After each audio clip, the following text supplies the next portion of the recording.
আচ্ছা, এই যে ভদ্রলোক জনাব নুরুল আমিন, এটা একটা ইমপ্রুভ কেস। এখানে এই যে টিপ অফ দ্য টাং, এই জায়গাটার মধ্যে ইরাপশন ছিল, গোল এক ধরনের রিং ওয়ার্মের মতো ছিল, দীর্ঘদিন থেকে ওনার এই প্রবলেমটা। তো আমরা ওষুধ করেছি 4, 8, 25 ওষুধ দিয়েছি, ল্যাকেসিস 7 এবং 8 পাওয়ারে 1 মাসের জন্য ওষুধ দিয়েছি। আচ্ছা, এখন যা দেখতেছি যে একেবারে ক্লিন, পরিষ্কার, রিং ওয়ার্ম বা ইরাপশনের কিছুই দেখা যায় না, একেবারে ক্লিন দেখা যাইতেছে। তার মানে জিনিসটা ইমপ্রুভ হয়েছে, অনেকটা ভালো লাগতেছে। আচ্ছা, আপনি বলেন তো দাদা, আপনার এখন কি অবস্থা? আছে তো, টানের দিকে আছে। টানের দিকে আছে। যাই হোক, কথা হলো আমাদের পরিপূর্ণভাবে বিলুপ্ত হয়ে যেতে হবে রোগটা। এখন একটু জ্বালা আছে না, একটু জ্বালা আছে। যেহেতু এক কোর্স একবার ওষুধ প্রয়োগ করেছি, তো ল্যাকেসিস আমি আবার 9 পাওয়ারে 20 দিনের জন্য আবার দিলাম। তো কেন ল্যাকেসিস দিলাম, এটার একটা কারণ কি? যারা জুনিয়র ডাক্তার আমাদের ভিডিওগুলো দেখে শেখার চেষ্টা করেন, তাদেরকে বলার জন্যই এই ভিডিওটা করা। প্রথম নম্বর কথা হলো অ্যাভারশন টু টাইট ক্লথিং। উনি মানে টাইট ফিট কাপড় পরিধান করে একদম ভালোবাসে না। মেজাজ কিন্তু খুবই কড়া মানুষ, ওনার মেজাজ কিন্তু কড়া, এবং শরীরে হিট বেশি, গরম বেশি। উনি বললেন যে ওনার শরীরে গরম বেশি, এবং একটা প্যারালাইসিসের লক্ষণ আছে, যেটা লেফট সাইড, ওনার বাম হাতেই তো না, বাম হাত বাম পা।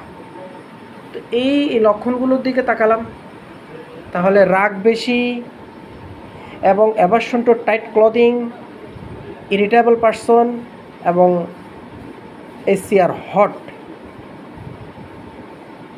এবং ফিক্সড আইডিয়া। এই যে ফিক্সড আইডিয়া,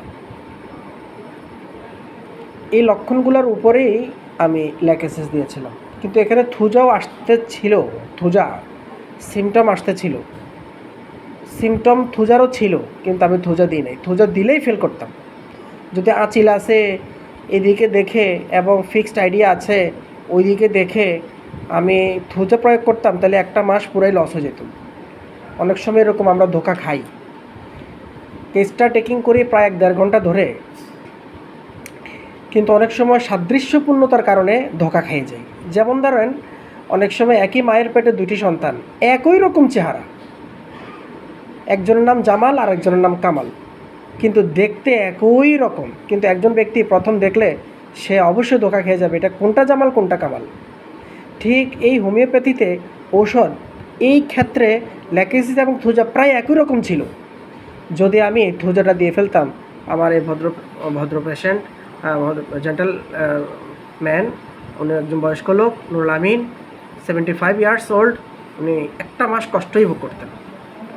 তা আল্লাহর মেহেরবানি, আসলে এগুলো আমাদের হাতের কিছু নয়, এগুলো আল্লাহ রাব্বুল আলামিনের ইশারা।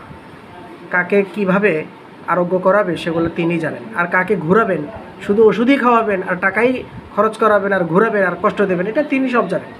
আমাদের হাতে কিচ্ছু নেই, আমরা জাস্ট একটু চেষ্টা করি, কোশিশ করি, একটু চিন্তা করি, কিন্তু মূল কলমের মালিক হচ্ছে মহান আল্লাহ।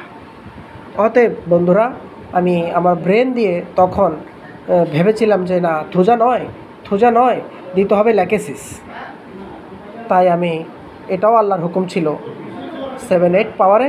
দেখুন, এখানেও একটা বিষয় আছে, আমি চাইলে তাকে ল্যাকেসিস 1, 2, 3 দিতে পারতাম, কিন্তু আমি 1 দিই নাই, 2 দিই নাই, 3 দিই নাই, 4 দিই নাই, 6 দিই নাই, আমি 7-8 ধরে শুরু করেছি। কেন? এখানেও একটা বিষয় ছিল, যদি আমি 1, 2, 3 দিতাম শুরু থেকে, তাহলে কিন্তু সঠিক ওষুধ হওয়ার পরেও কিন্তু ফেল করতাম। কারণ এই রোগীটি দীর্ঘদিন, প্রথমত বয়স্ক লোক, দ্বিতীয়ত রোগটা বহুত পুরাতন। এখন আমি যদি এই বিষয়টার মধ্যে যদি নিম্ন পাওয়ার থেকে শুরু করি, তাহলে দেখা যাবে যে আমার রোগী ফেল করবে। তো আবার খেয়াল করতে হবে, অবজারভেশন, ডাক্তারের অবজারভেশন পাওয়ারটা কিন্তু মেইন। রোগীকে কখন কোন মুহূর্তে কোন পাওয়ারটা দিতে হবে এটা কিন্তু বুঝতে হবে বন্ধুরা। তো এটা মানে বুঝাইয়া দেওয়ার মতো কিছু না, বা বইতে লেখা আছে এরকম কিছু না, এটা রুগী দেখে বুঝতে হবে। রুগী দেখে ডাক্তার ডিসিশন নিতে হবে কোন পাওয়ারটা দিতে হবে। তো বন্ধুরা, আর ভিডিওটা দীর্ঘায়িত করলাম না, শেখার জন্য অন্যান্য ডাক্তারদের উপকারার্থে এই ভিডিওটা আমি শ্যুট করলাম এবং পেশেন্ট আছে সাথে। ধন্যবাদ সবাইকে। আসসালামু আলাইকুম।